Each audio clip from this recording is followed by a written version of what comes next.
Over the past 2 centuries, archaeologists have collected bones and artifacts that suggest there's a logical sequence of evolutionary steps from ape to man. Man's earliest relatives were ape-like beings who appeared around 25 million years ago. The first of those to walk upright emerged 20 million years later. Over the remaining 5 million years, he continued to evolve, passing through various stages of development until modern man, like ourselves, emerged over 100,000 years ago. Archaeologists determine the age of artifacts by the level of strata or layer of earth they're found in. Recent artifacts associated with modern man are generally found close to the surface, while older, more primitive artifacts are in deeper layers of the ground.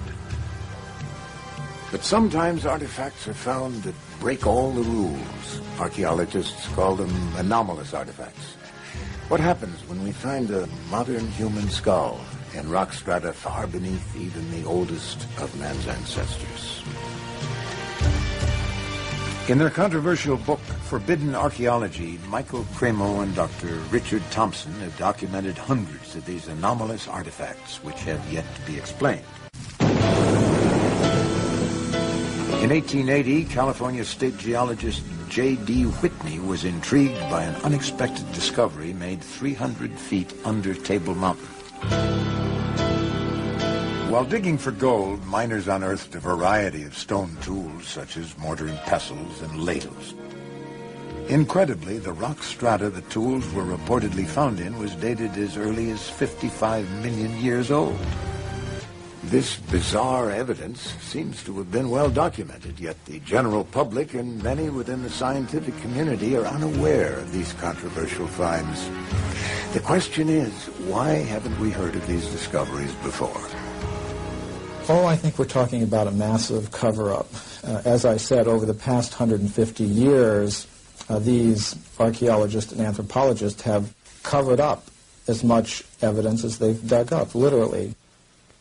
Basically what you find is something we call a knowledge filter. This is a fundamental feature of science. It's also a fundamental feature of human nature. People tend to filter out things that don't fit, that don't make sense in terms of their paradigm or their way of thinking. So in science you find that evidence that doesn't fit the accepted paradigm tends to be eliminated.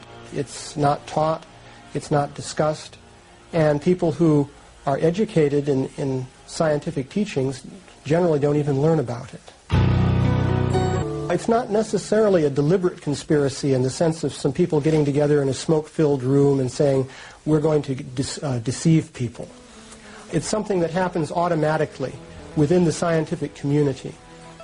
So when a given piece of evidence disagrees with the predominant theory, then automatically people won't talk about it, they won't report it, and that means that science fails to progress in the way that one would hope.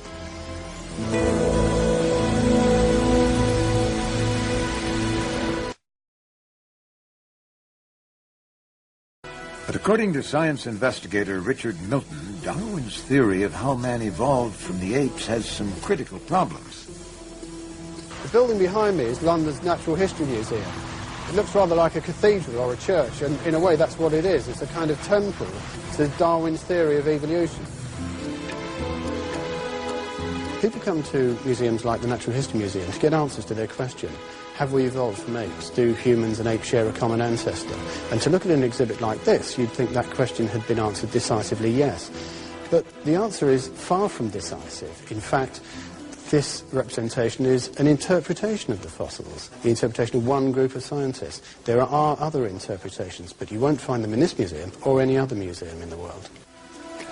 In the model of the evolutionary tree, man and apes are said to share a common ancestor.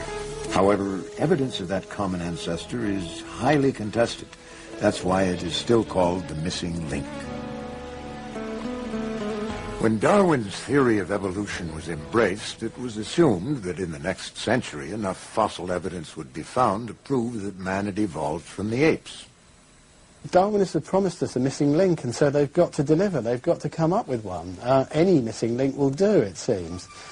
Every so often a skeleton is found in Africa.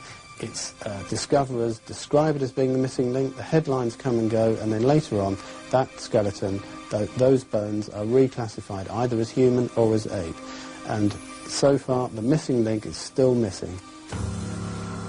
One of the most classic examples of this is the story of Java Man, discovered by Eugene Dubois in 1892.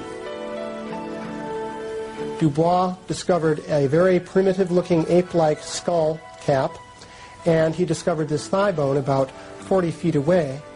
He said, well, obviously they must belong to the same creature. And that creature walked erect like a human being and had an ape-like skull, so that must be a missing link, the Pithecanthropus ape man. So maybe you had a big ape and a human being living together in Java about 1 million years ago. The important point to make about the Java man discovery is that it's based on a speculative leap in which two pieces of evidence are put together in a way that's not really warranted. At the end of his life, Dubois realized that the skull cap belonged to a large ape, and the leg bone was from a man. Nevertheless, Java Man was prominently displayed at the Museum of Natural History in New York until 1984. Since then, it has been removed.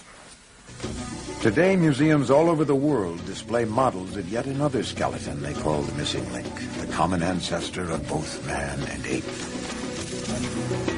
Lucy, the famous Australopithecine, discovered by Donald Johanson. He says she was very human-like. But I was at a conference of anthropologists where many of them were making a case that she was hardly distinguishable from an ape or a monkey.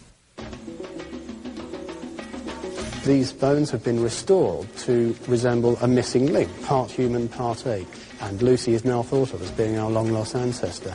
But this is merely an interpretation, the interpretation of one group. Those same bones can be, and they have been taken by scientists, and identified as simply an extinct ape. Nothing to do with us at all. Newspapers are constantly reporting new discoveries that add to our understanding of man's origins, but so far, conclusive evidence of a missing link has not been found.